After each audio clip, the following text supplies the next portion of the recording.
This grid is charged to assist with the augmentation of higher-level cognition, divine intelligence, communication, and the transition into higher levels of conscious awareness and multidimensional faculties.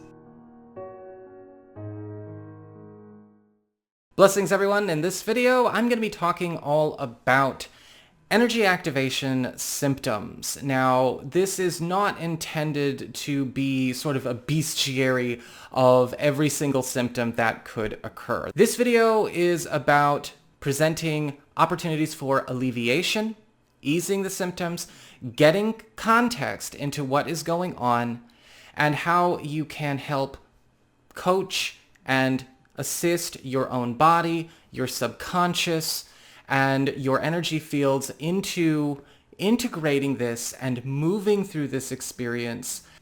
At the end of the day, what is going on is there are numerous activation points that we are experiencing on our own journeys, as well as a collective, the entire planet, that are shifting not only the collective experience, but also shifting our own energy fields. And if you are on the path, you've probably gone through this a couple of times, especially when you are at the beginning of a major breakthrough, a major level up, something that is augmenting your skills, or maybe taking another step into some very strong embodiment work, especially when it comes to staying in consistent contact with your own higher levels, your guides, becoming more of an embodier for your higher self. And this is always going to be what it is until it's not needed anymore. What is happening with these influxes, and if we want to talk about atmospheric influxes, yes, we could be looking at things going on in the solar system, things going on with the sun, geomagnetic storms, the Schumann resonance, but we can also talk about things that are coming straight from source, straight from the divine, and straight from you. There is a clearing of the lower levels, right? There is this transformation of the lower dimensional selves dropping off, being cleared, being released from you.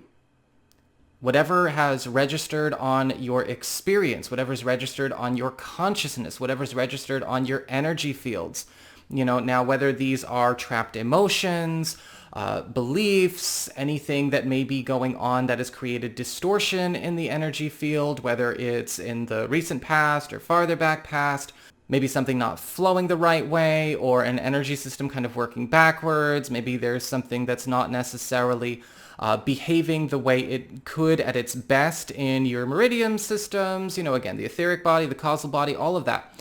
And so what's happening is you are acclimating to that higher plane of consciousness. You are acclimating to a higher dimensional expression, right? Whether you want to call that acclimating to what it feels like to be in 5D, what it feels like to be in 6D, 7D, whatever you want to term it, you are having to go through this transformation process. And, you chose to, right? You chose to take this on. This is what you wanted.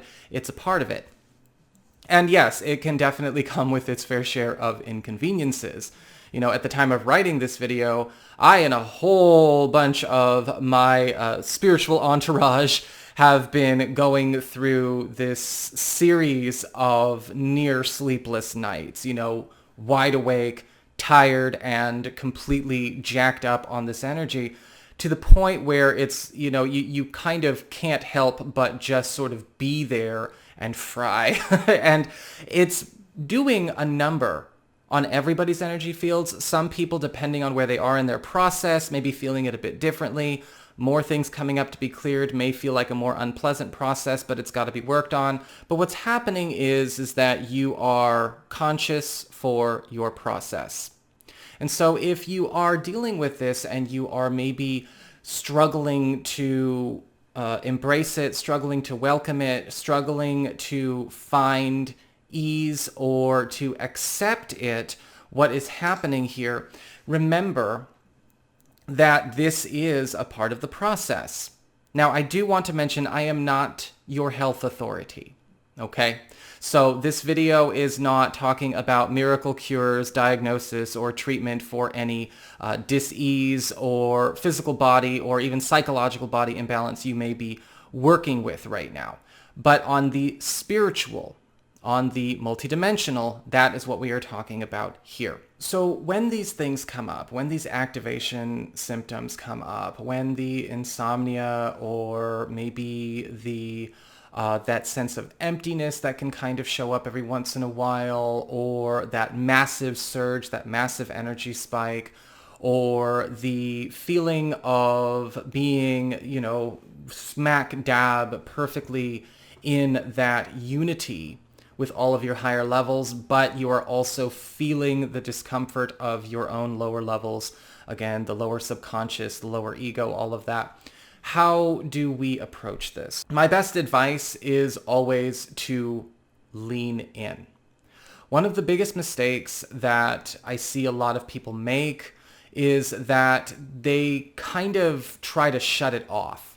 They try to just cancel it. Like they didn't want that, or they didn't think they wanted that. They don't want to finish the process. They don't want to confront the emotions that are coming up to be cleared, or they're feeling too uncomfortable. And maybe for some people that is the case. It's going too far for them, or maybe their introduction to the process was not necessarily the most thorough, or maybe their own journey, their own exploration of this did not include information about this part of the process. When it comes to how these energies are working on your body, that's also going to assist you with identifying what is coming up to be cleared. Now, if you do want to talk to somebody about it, if you do want to explore that, make sure that, of course, you are interacting with people that are engaged with this process seriously, and that understand that this is about things coming up to be cleared and purged, and that the purging process and the clearing process needs to actually be completed. Make sure that you're not spending time in circles or situations where, maybe people brought some of that old religious conditioning or old religious baggage into it, where they thought it was all miracles and no work, and realize that this is just a part of the process. Make sure that you're spending that time with those that are just as committed to this process as the easy parts of the process. As far as what you can do to make things easier on yourself, meditation ultimately is always going to be the best thing that you can do for yourself, because these high energy spikes are also giving you an opportunity to not only take on more of your true higher levels, your true divine self, but it's also going to be activating opportunities for you to advance your skills, advance your abilities, and in that meditative state, also help to release anything that you have been keeping trapped, because in that meditative state, we already know things come up to be cleared, and it's a lot easier to face in a meditative state, especially if these are particularly difficult or maybe just confusing, hard to articulate matters that are coming up, right? It doesn't matter if it's coming up. We let it go to be cleared because we're going to clear ourselves anyway. That is the other thing you want to make sure that you do. Maintaining a clear state to the best that you can. There are a couple of things that you might want to consider. I do highly recommend getting yourself some time in the sun whenever, if ever, that you can. Of course, take necessary precautions. You don't want to fry your skin. But at the same time, even just giving yourself that recharge in the sun, even if it's only 20 to 30 minutes, is going to also help your body lean into this process, right? That solar light, that solar crystalline energy is coming in. As it makes contact with you, there is this moment where your body goes, okay, I'm kind of liking it in its purest form. Let's keep going with this. Let's actually integrate. Let's take on more of these frequencies and let that become a part of who I am. It also helps to purify and clear the energy field, which is absolutely crucial, especially if you are in a situation where you may have been holding space for somebody, or you have been taking on a lot of energy empathically. Maybe you work with a lot of people who are not on this path, or maybe you work with a lot of people who are, again, not doing their due diligence, even though they kind of are on the path. Maybe they're kind of slipping. Maybe they're kind of handling it in let's just say a different way. You want to make sure that you are staying as clear as possible. Yes, white sage smoke is fantastic for clearing your space, clearing your energy fields, but I do also recommend that you also perhaps give yourself permission to experiment with other things. I do like Yerba Santa, especially when it comes to burning Yerba Santa. It has a beautiful smell to it. It smells kind of like a cigar. It smells like tobacco, only just a little bit lighter. And Yerba Santa is fantastic because it also helps to repel any kind of projections, and clear and dissolve any kind of projections that may have been coming into your space, into your energy field. Again, emotions that you may have been holding on to for other people, or any kind of thought forms that you may have picked up, just while being out and about in the day. It's a little bit different than sage in the sense that it also maintains a stronger field of personal protection. So it does that clearing, but what it also does is that it doesn't reduce everything to absolute zero. It gives everything a bit of a spruce up, and it allows for that energy to be held in a purer way, right? Once it clears it out, it also repels it from coming back in. And if you've also been in a space where maybe you feel like, there are some folks kind of maybe throwing a lot of their thoughts and emotions at you, not necessarily as a psychic attack. Sometimes people just do that when they're in a difficult state, right? They project their needs, or they direct an emotional need, or they direct an emotional imperative. And what can happen is, well, that does behave like a psychic attack. It may behave like a psychic intrusion or a spiritual intrusion. And Yerba Santa is, the difference between Yerba Santa and sage is that Yerba Santa is going to hold a higher vibrational state in the field of your space, of you, and it's not going to allow for repeat. Sage is great for bringing everything to, an absolute zero, so you can, have that perfect wipe, clear, and rebuild from there. Yerba Santa is good for clearing anything that may actually have been taken on. And, it does allow for things that you don't want to wipe clear, maybe certain crystals or creations that you've got going on, to remain as they are and also bring in that buffer of protection. So, either one is good, but you might want to consider Yerba Santa sometime. I also highly recommend getting yourself an Epsom salt bath, or at least introducing a bit more magnesium into your body, into your system. And you may find, as you are going through these high energy spikes and these big, moments of being not only totally wired, but possibly, yes, a bit of insomnia, your adrenal glands are going non-stop, producing cortisol. And cortisol actually reduces and depletes our magnesium levels. And magnesium, funny enough, is actually what can assist us with not only alleviating any kind of aches, any kind of inflammation, any kind of tension or spasms that may come up in the physical sense with this kind of stuff. Again, also make sure that you check and make sure everything is where it should be before you just assume. But it can, it can assist with that, giving that relaxation in, but it also helps us come down a little bit. It helps us to rest and integrate.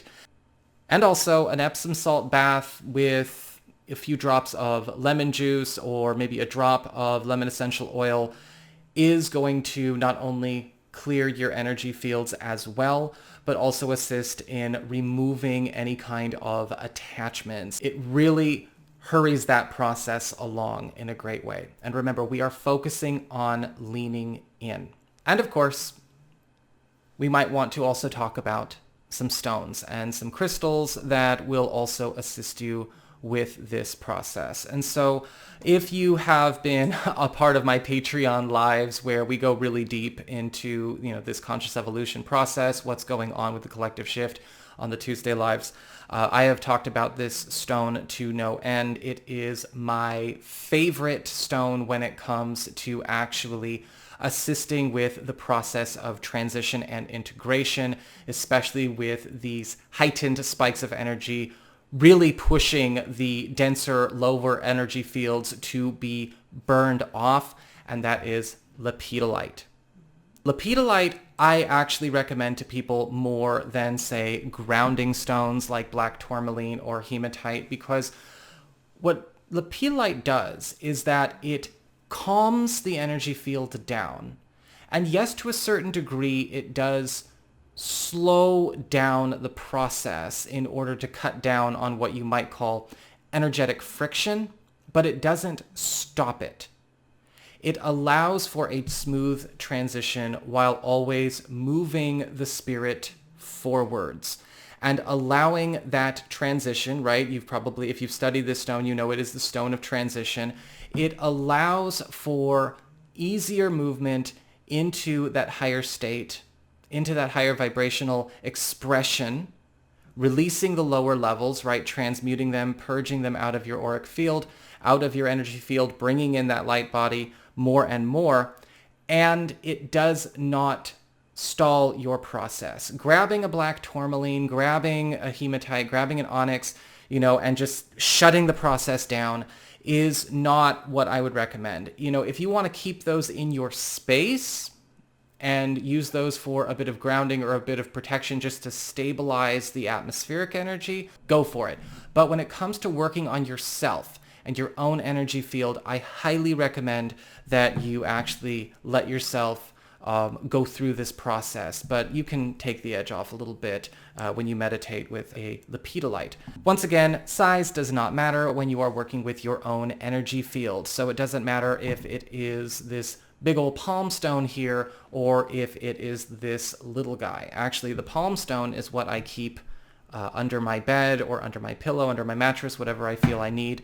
And this is the one I carry with myself. So it's not about the size when you are working on yourself. So don't let anyone tell you that you need to go out and spend $300 on a stone for it to have more effectiveness, right? Size only matters when you are working on an environment, working on a specific space, and that is a matter for a completely different video.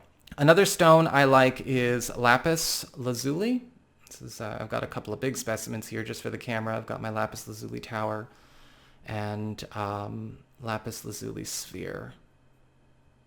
But I don't think this one's going to belong to me forever. I already know it's got my friend Saeed's name on it. He's in Australia, so I get to keep it till then.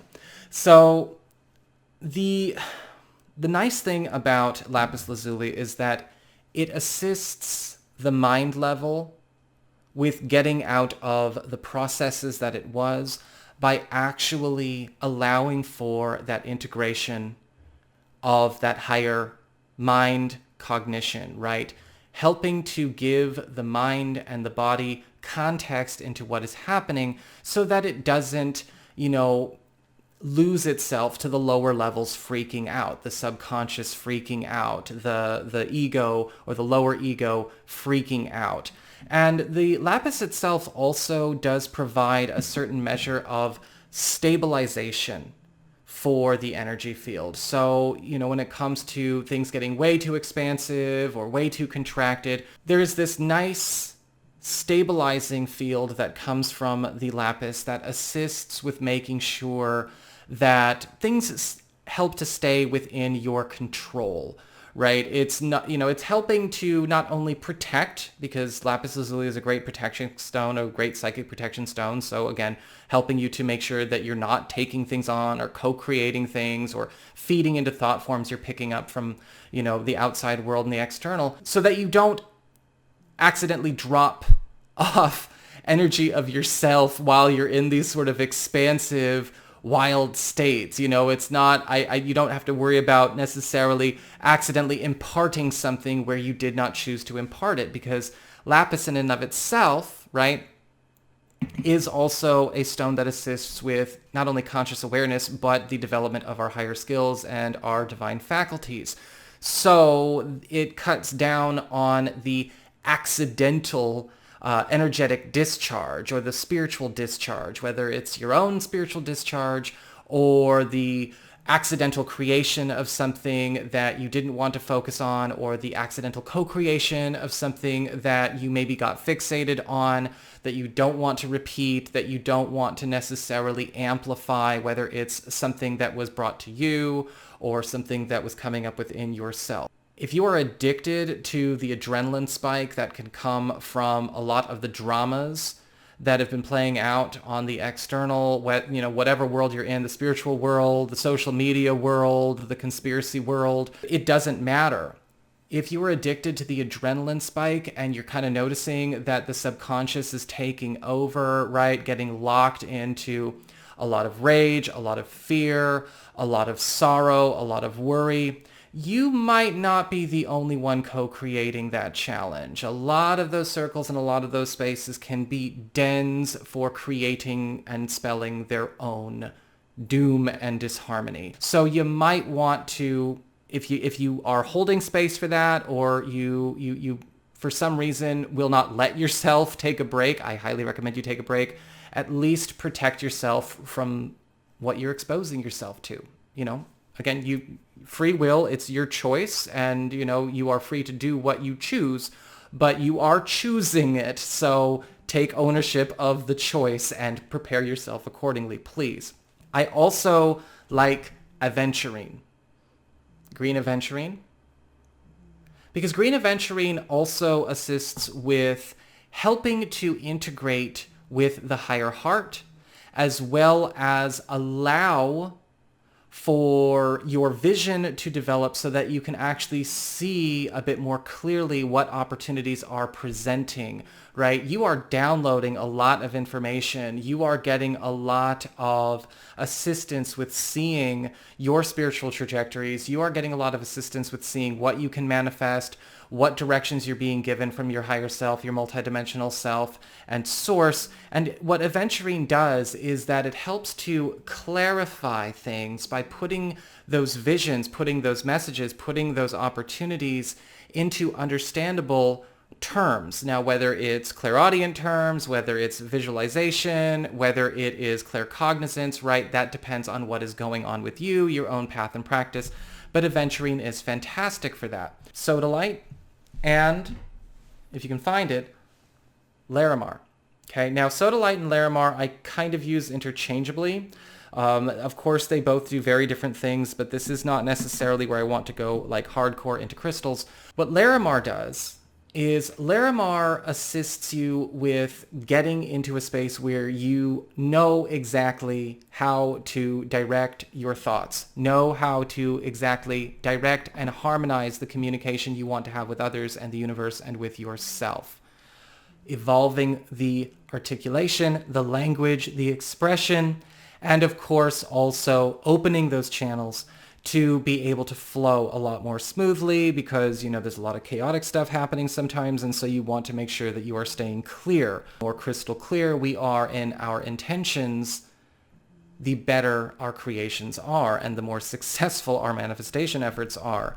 Sodalite does very much of the same thing, but it actually assists you with purging imprints on your communication, your thought processes, and your styles that you may have actually taken on from others, whether it's from mirroring others, or maybe it's just conditioning, things that you learned to adapt to in earlier stages of life, maybe things that you had taken on, say from a parent, or things that you had taken on after a relationship or after a certain chapter of your work life, your spiritual path, and actually getting you back to how you really communicate, how your higher self really communicates, how you express your own unique expression of the divine experiencing itself. Of course, you do not need to run out and grab all of these stones at once. Again, these are all, for the most part, very inexpensive, and you do not need to necessarily worry about size. And if working with stones doesn't resonate with you, then don't worry about it. Try the Yerba Santa. Work with herbs if that feels better for you. If you don't want to work with any tools, sunlight, Epsom salt bath, magnesium supplements, getting into meditation, right, with the sun, fantastic stuff. And don't forget to actually put this energy to use. Sometimes the best way to actually get through the huge energy spike is to actually apply that energy that you are receiving, because you're not taking all of it on into yourself, right? You are getting much more than that. And so you can actually take that energy and apply it to whatever you are trying to manifest, right? It's a higher light energy. It is something that does not create disharmony. It does not create distortion. It does not create negativity, even though it might look like it sometimes, because all it's doing is bringing up negativity that nobody was looking at or nobody saw. It's not actually creating it. It's just dislodging it and revealing it to be cleared. It doesn't actually create it. It doesn't co-create it. Use this energy to empower things that you are trying to work on. Use it to charge your ceremonies. Use it to direct energy towards a manifestation that you want. If you are feeling like you have just taken on so much, a nice energy discharge is simply using it and applying it to your life. What are you trying to create? Go to your journal. Go to your altar, go cast something, go create something, go do a ceremony, put it to use. It's a highly amplified and highly empowered time, and you're going to notice that which is absolutely pure in its intent is going to actually not only be amplified, but start that chain reaction and snowball all the quicker. So that is what I've got for you guys. I hope you found this information helpful. If you did, please don't forget to like, share, and subscribe, because I appreciate it. And of course, if you ever want to get a Pathwatcher Soul Strategy session with me, you can go to my website, integrativemysticism.com. I also provide astrology and tarot readings there as well. And you can also follow the links down below.